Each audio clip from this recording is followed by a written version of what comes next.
It's a pleasure to be here. Of course, this is the last session of the Mumbai conversation, so we will hopefully make it interesting for you and worth your while. Why, as part of Mumbai conversations and the rising of the global metropolis on the subject of sustainable living, why Paris? Why France? So clearly, there are lessons to be learned. Paris today is 750 billion in GDP, and it's 30% of France's GDP. The Paris metropolitan area, or the Paris IDF, is 12 million people, and they get 40 million tourists a year. From a visiting point of view, or to live, it is one of the most attractive places in the world. And that compared to Mumbai, we are now at the MMR area is 25.8 million, with 150 million GDP, expected to become 1.5 billion.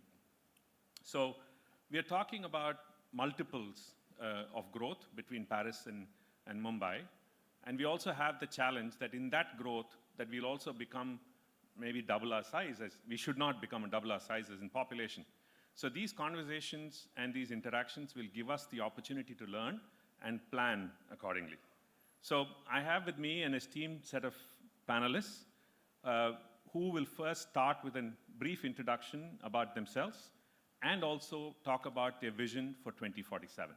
So let's make that 2 minutes each, please. You want to start? Thank you, Rajeev, and thank you for giving me the opportunity to speak to you tonight. So, good evening, everyone. So, I'm here in Mumbai representing Suez. So, Suez may ring a bell to most of you. It's a French company, so it's a company with a long history of 160 years. And we became a global player and leader in the sector of environment. So with two main pillars, both waste and water. So it's interesting that we are meeting in Mumbai today, because Mumbai is actually the place where the journey of Suez started almost 50 years ago, because in the late 70s, we built a very big water treatment plant in Mumbai. And by the way, this water treatment plant is still in operation today. It's still delivering water to Mumbai cars.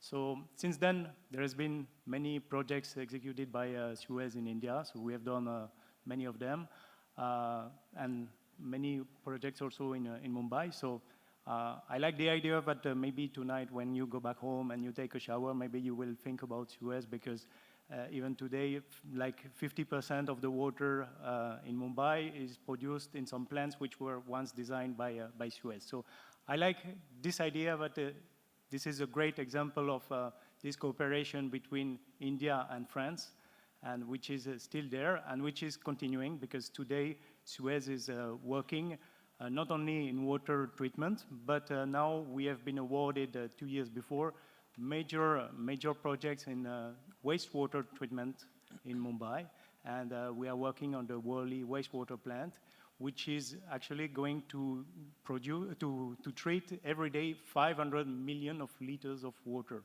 which is very huge quantity. And the beauty of that is that not only we are going to treat this water, but it will help to improve the quality of the air agency, which is the first purpose, which is very good. But on the top of this, it will also give some treated effluent, which will be of such quality that we will be able to reuse it. So that's really opening up some new perspective. And having lived here for more than half a decade, your vision for Mumbai 2047? You know, I'm basically an engineer. So, but sometimes I like to speak with my heart as well. And I like to say that at Suez, we are committed to deliver the essential of life. And I believe very much in that. So now, what I like the most is that it's not only nice words, it's also something which is turning into reality. And there, the engineer comes back. And what I mean is that I was just saying that we are going to treat the effluent, and then we are going to offer to the BMC some vast quantity of treated effluent, which will be they're available for reuse. So that is something which is very important and eventually will benefit to the population. So what you're saying is your vision is a greener Mumbai, right? If you see the water coming in. I just wanted a one-line vision. Yes. So I'm pushing you a little bit, but that's the intent. So okay. Ashvin. Perfect. Rajeev, thanks, and thank you all for having me here today. My name is Ashvin Iyengar. I look after strategy and transformation for the Dharavi Redevelopment project. I mean, those of you in the audience who are not aware, it is the single largest urban and social transformation project anywhere in the world today.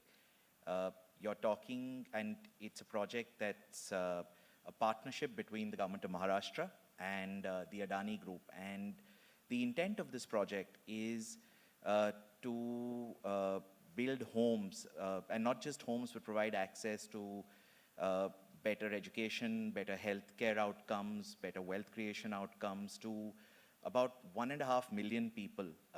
So given the Mumbai sort of population numbers, about 5% of Mumbai's population that actually lives in about 0.5% of Mumbai's landmass. So it's an, to use a word that was, repeat a word that was used earlier today, it's an extremely audacious project, and we're just at the beginning, but that is what I do. And, now sort of, at the risk of sounding a little contrived, doing what I do and having spent a lot of time now, in Dharavi, walking around, I think the vision for 2047 for me would be a slum-free Mumbai where everyone across the income chain has access to quality housing, quality education, quality infrastructure, because that's the only way you'll be able to make sort of a generational change as far as the city is concerned. Thanks, Ashwin. Laudable. Shweta. Hi, good evening, and thanks for having me here. I'm Shweta, just about starting to live in Mumbai, adding to the burgeoning cultural melting pot that it is. In my professional life, I've worked very passionately into sectors which have driven sustainability and premiumness both. And I know I am a living, breathing example of how that can be done both in the short time and in the long term.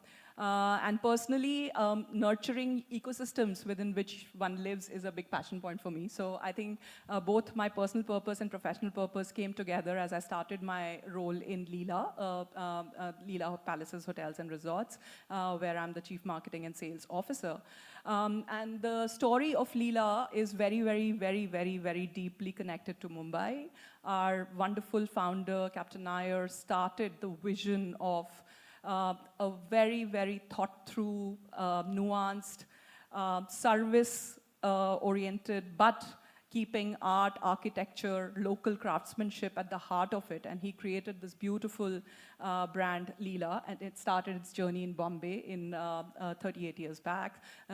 Bombay, as it was called then, and very much in the heart of the extended airport area that is Mumbai there. And I think over the years, I found that brands and businesses which are found with the passion for the ecosystems that they grow in, they can go hand in hand with the communities, with the landscape, with the art, architecture, spaces, as we are discussing since this morning. And with that, I think the vision that I would have for Mumbai, Paris is an inspiration, but I think Mumbai will take over the world, take over as the world's luxury capital. And when I say luxury, it's not just the tangibles of having materialistic luxury, but I think the biggest luxury is luxury of time. So residents of any city have the luxury of time to do the work, living, play, as one of the panelists said earlier, in a manner that they can enjoy it all and find time to do it all is my vision of a city like Mumbai. Praveen ji. I was Additional Chief Secretary with Chief Minister Fadnavis when we started the huge infrastructure push for Maharashtra. And that's how you see today the metros and Coastal Road, for example. And then I was also municipal commissioner of Mumbai. So my vision for Mumbai, of course, is that everybody has a home. So there are no homeless people in slums. And Mumbai works like a forest, which means that whether it's water, point that you are mentioning, is recycled and reused, or whether it is waste, it is recycled and reused, so that Mumbai doesn't work as a sponge on its hinterland areas from where it draws water, food, but throws back garbage and pollution to them. So this is my vision. Thank you. So, when we think about similar developments which have happened, if you look at timelines and if you look at, has there been anything as ambitious? Maybe not, but to give in context, Paris was in the 70s about 1 million, and today they're 12 million.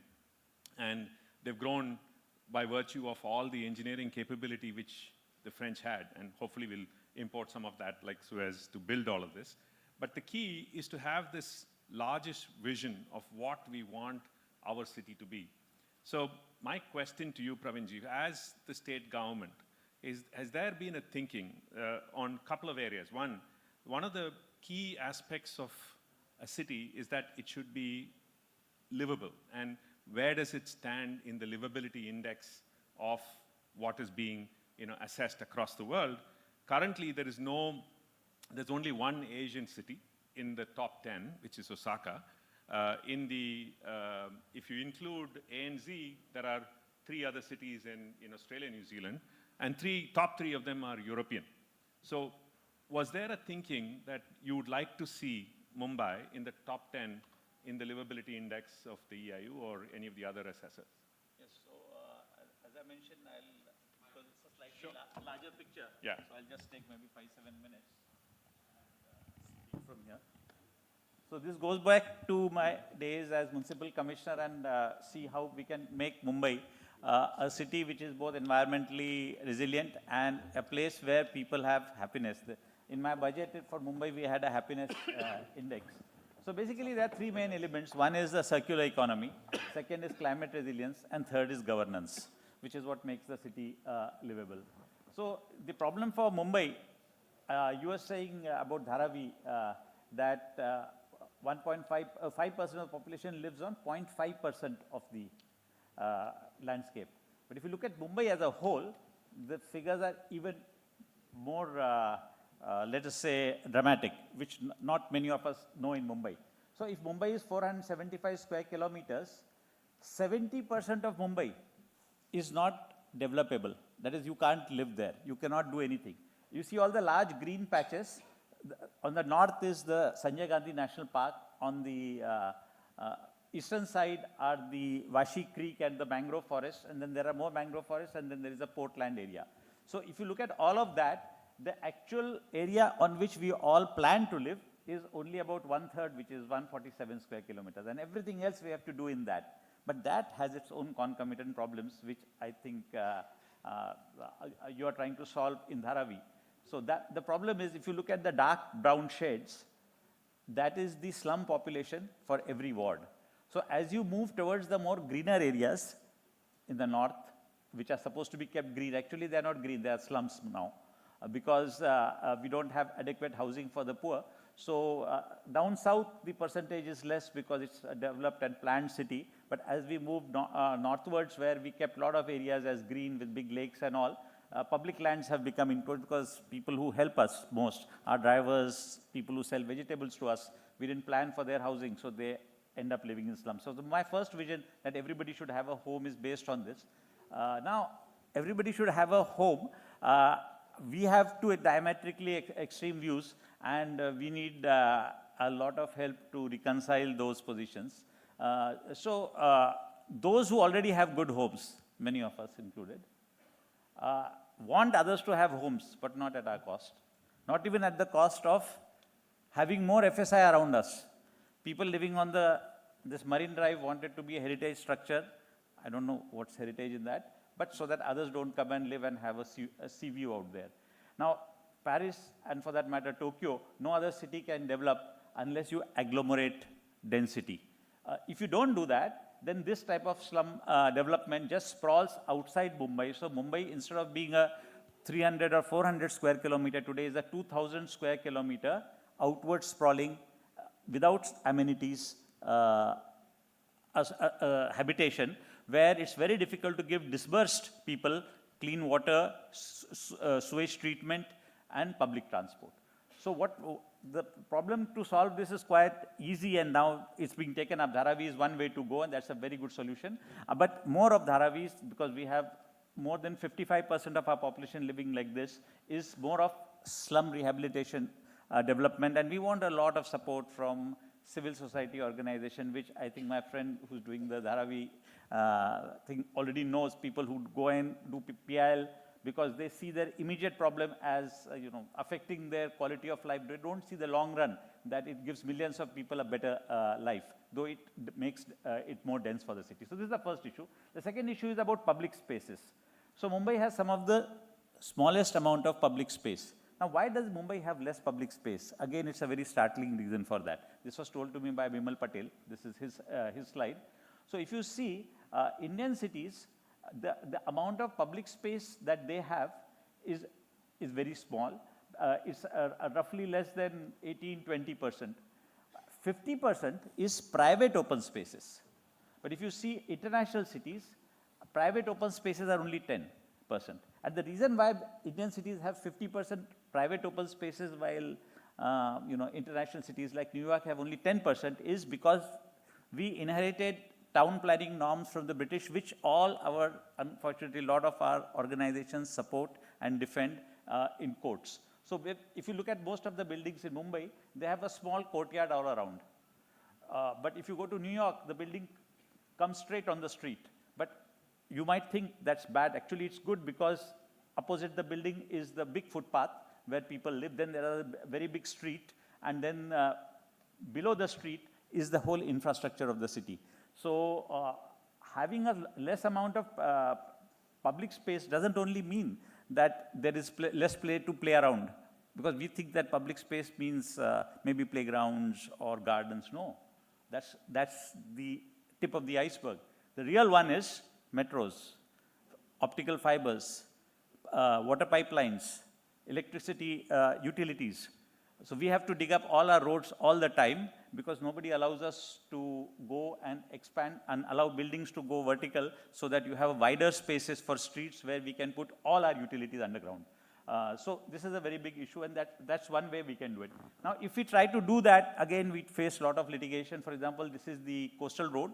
And when I was municipal commissioner, we had the High Court completely stop the project and cancelled the permission and said that you need to stop construction. So anyway, we appealed to Supreme Court and got it out. What we don't understand is this is creating 500 hectares of public space where it didn't exist. And it is providing access to the sea to everyone. Today, access to sea is only an exclusive right of few locational advantages from Worli to, and this gives access to sea to everywhere else. And anyway, today we can't build more public spaces like broad public streets by bringing down buildings or removing slums. We need to accommodate slums in self-housing. We did a lot of work to ensure that these roads don't destroy marine life by ensuring natural cement. I come to another issue with which we have a lot of conflict in Mumbai, and again, this is a wrong conflict. This is a conflict about cutting trees, because everything that is partly wrong or not livable in Mumbai is not because of want of trees. And this is something which we don't understand. But every time we go to courts and we force courts to give decisions which are not in the overall interests many times of Mumbai.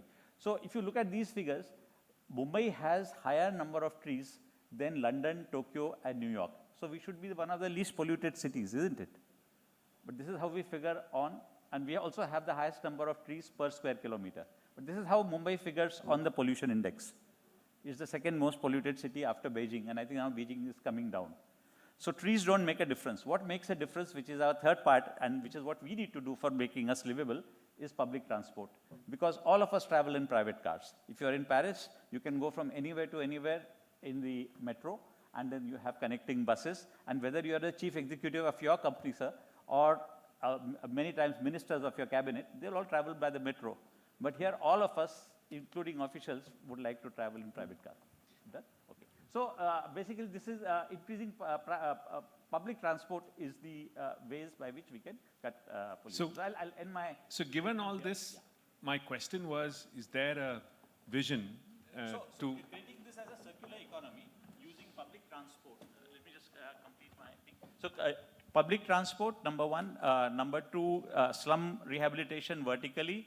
And number three, circulating. I was going to come to the point on water. Circular use of water rather than incrementing the resources of the other cities. These could be the three things by which both the livability index goes up and environmental sustainability goes up. Okay, so I'm sure we will rank far higher than where we are, but we cannot get to the top 10 is the reality I think you're telling me, but that's fine. At least we know where we are getting there, right? So the key is, this is one aspect. The other is, when we are building new cities, is there a possibility to make our cities 15-minute or 20-minute neighborhood?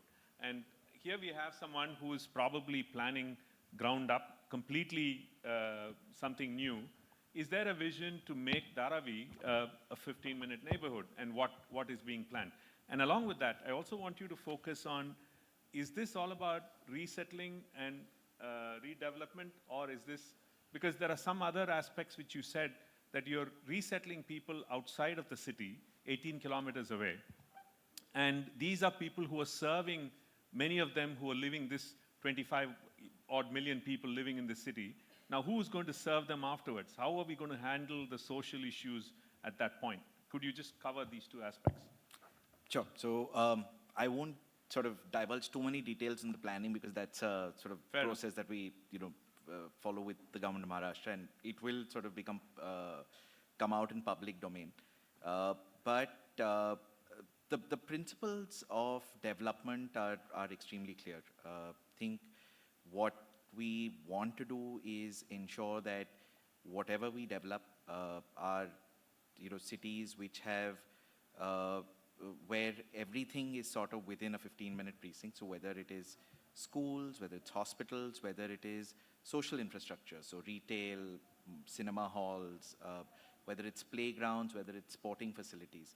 And also, I mean, the interesting thing about Dharavi is there are so many industries that sort of operate there, right? And one of the biggest questions that we keep asking ourselves is how best can you rehabilitate these industries where you're looking at, sort of supplementing what they're doing today with the right kind of technology, the right, and allowing them to grow. So are you looking at sort of industrial parks? Are you looking at retail spaces, which, sort of grade A high street retail spaces? So those are a lot of the perspectives that we're bringing in as we're planning this development. The other important thing, and what's very often unsaid about Dharavi is the strong sort of spirit of community there, right? And the way that the BMC was able to tackle COVID in Dharavi is a fantastic case study of how close-knit the community there is. So it's equally important that you're able to preserve the culture and the community, the festivals that they do, the kind of culture that emanates there beyond just the rap and the art, the foods that are that are sort of produced there. So the approach is holistic. It's not just about saying, hey, look, we're going to build these buildings and move people there and we're done. It's about building a city where there's easy access to social infrastructure, there's easy access to your communities, and there's easy access to the culture that you've kind of come up in. So you're saying you're looking at, without giving away too much, you're looking at an equilibrium between resettlement and redevelopment in that sense. Correct. And look, I think I think a lot of people sort of take resettlement with sort of a negative connotation in the sense that, oh my God, is this project going to sort of move people, very far away from the neighborhood that they're sort of used to or they've spent so many decades in. But the reality is when you sort of go speak to people on ground and the aspirations that they have, right? And the fact that this project, when I say it's one of the most ambitious urban transformation projects, I'm not joking, because the kind of intent from even government in terms of providing connectivity between, not just Dharavi, but the other pockets where rehabilitation will happen, the right kind of connectivity, the facilities, the focus on the quality of living. I think that's been absolutely fantastic. And if anything, as you spend more time on ground and sort of talk to people, there's a lot of aspiration there for the residents of Dharavi, saying, hey, look, this is going to give me a better life, and I'm looking forward to it. And it is truly a balance between everything, right? If you want 3 million homes to be built in the city by 2047, and you want so many more people to be accommodated, we have to manage all of that. So I don't want to dwell, otherwise we could have the whole session only on your subject. So, I'll move to Nicolas, talking about sustainable living or future living. Obviously, India and Indian cities are largely called the world's largest open sewers, right? We have, a lot of our waste is going into the city, into the sea, and not enough is being done. So you mentioned a little bit about what's been happening in Mumbai. For a non-Mumbaiker, when I heard about this, it was quite amazing, the kind of investment which is being made, not on stuff like transportation. Yeah, it is public eye, everybody wants it, but on sewage treatment is something which I was quite shocked and rather surprised.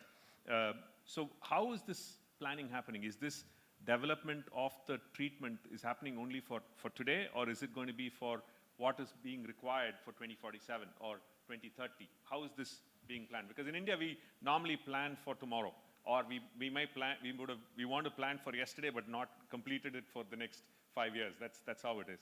So how is it being done? Yes, so if I take this example of the Worli project, I said it's 500 millions of liter to be treated every day.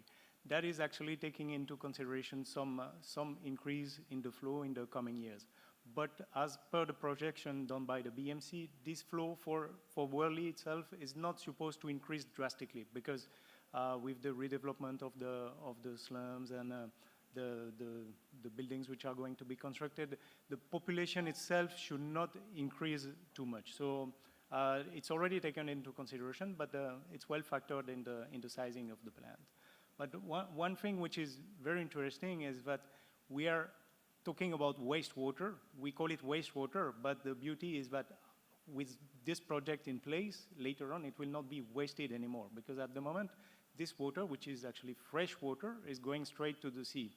But it will now become reused, and that is the beauty. So it will be kind of a circular cycle, which will help to preserve the resource ultimately.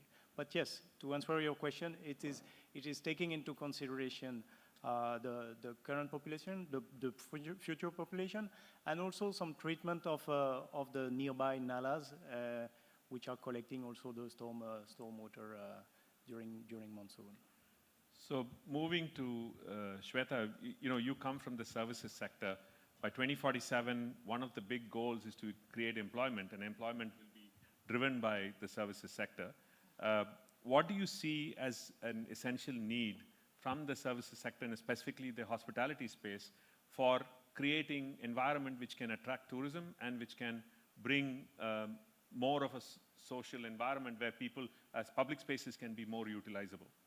No, absolutely. So like I was taking a cue from what you were saying, that a specific space is also made more amenable by the services in the sector, which is hospitality is one of them. But if I look at a larger ecosystem within the hospitality, one aspect is how do you draw more efficiency in the way people use the space.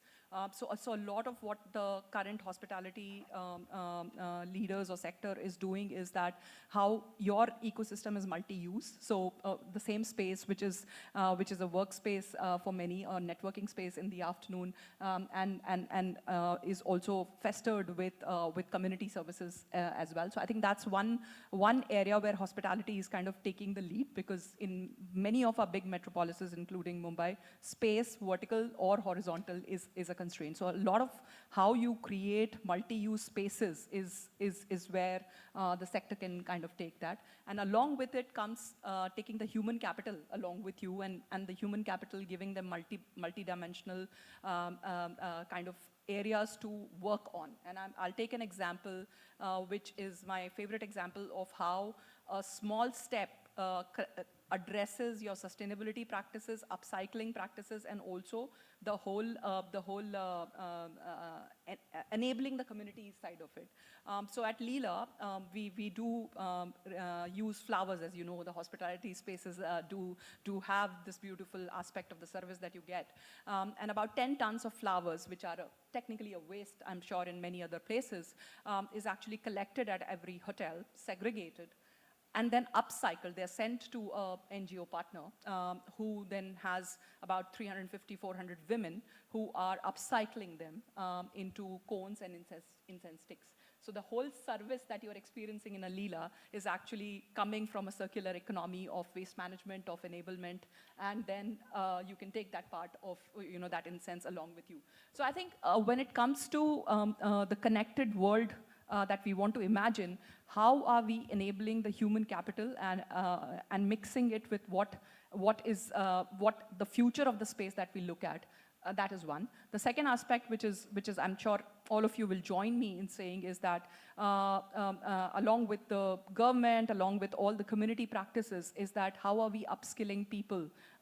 We lead in service anywhere else in the world, but the price that our visitors are willing to pay for that service is somewhere not stacking up. I mean, the kind of immersive hospitality experience that you can have in India, you would pay 10 times of that price in Europe, right? So a lot of infrastructure, enablement, and training that we need to invest ahead in has to happen now Right. on the human capital side. Thank you. I've been shown multiple times that we have to get out of the stage, but I had this one separate segment to be discussing our sustainability side of it. But both Shweta and Nicolas have talked about it, and I'm sure Pradeepji has, elaborated a lot of this. But just to ask, Ashvin, is there a benchmark which you are looking at? I mean, one of the problems which I think is waste in our society. Are you looking at a net zero environment as, again, I don't want you to go into dropping all of the plans and everything else, but is there something which we are looking at? Because it is actually going to be good for you. There's several of them will wait for buying an apartment in Dharavi maybe. But is there a net zero requirement which you're going to focus on? What's the plan? So, the Adani group as a conglomerate has extremely ambitious sustainability plans. And the Dharavi project, again, which the group is executing, is sort of no different. So, so whether it is sort of ensuring that you follow the SBTi guidelines, your CDPQ SBTI guidelines, or or do things that are unique to India, right? How do you achieve net zero in residential? Because very often in office or retail, it's a little easier to achieve that. In mixed family residential, it's a little different. So those are some of the questions that we've started asking ourselves, because ultimately, what we develop is going to be there, for a long time, and therefore you're looking at things like 25-year weather patterns, 50-year weather patterns. How do you plan for things like that, both from an infrastructure and then plugging into the wider city infrastructure? So all these questions are sort of what we're debating, what we're working with government on. I think the one area, and this is not just for us as developers, but for developers around Mumbai specifically, right? When you're, what a lot of people overlook is the amount of emissions that come from construction. And, we're talking about 2.2 million slums. We're talking about the kind of infrastructure and residential and retail and commercial spaces that are going to come up. So another specific focus of ours is trying to see how do you reduce emissions during construction, because your end product may be fantastic in terms of sustainability, but the journey there also sort of has to be looked at, especially when you're developing at such scale. So that's another area that, again, we've started sort of keenly looking at. Thank you, Ashvin. Thank you all, Nicolas, Ashvin, Shweta, and Pradeepji. Appreciate the time and for the time you took to have this conversation a couple of days before. Thank you all for patiently listening to us. I hope you got something out of this and look forward to seeing a more sustainable environment and living spaces in Mumbai in the years to come. Thank you.